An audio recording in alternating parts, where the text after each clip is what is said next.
சிறியா நங்கை மற்றும் பெரியா நங்கை ஆகியவை சித்த மற்றும் ஆயுர்வேத மருத்துவத்தில் பயன்படுத்தப்படும் முக்கிய மூலிகைகள்.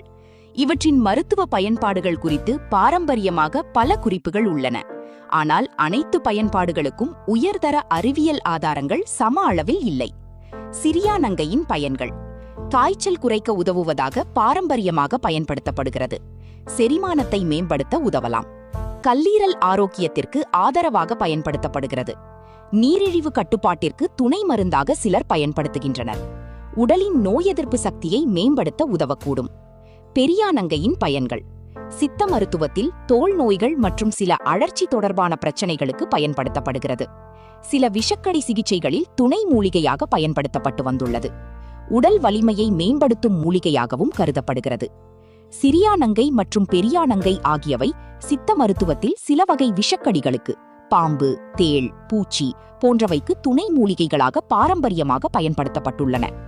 ஆனால் முக்கியமான விஷயம், பாம்புக்கடி ஏற்பட்டால் இந்த மூலிகைகளை மட்டும் நம்பி சிகிச்சையை தாமதப்படுத்தக்கூடாது. பாம்புக்கடிக்கு நிரூபிக்கப்பட்ட உயிர்காக்கும் சிகிச்சை மருத்துவமனையில் வழங்கப்படும் எதிர்விஷ மருந்துதான்.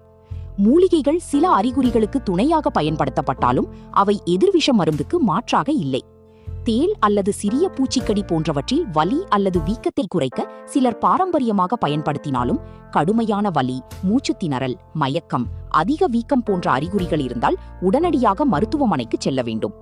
கவனம்: கர்ப்பிணிகள், பாலூட்டும் தாய்மார்கள் மற்றும் நீண்டகால நோய்களுக்கு மருந்து உட்கொள்பவர்கள் இந்த மூலிகைகளை மருத்துவர் அல்லது தகுதியான சித்த மருத்துவரின் ஆலோசனையுடன் மட்டுமே பயன்படுத்த வேண்டும்.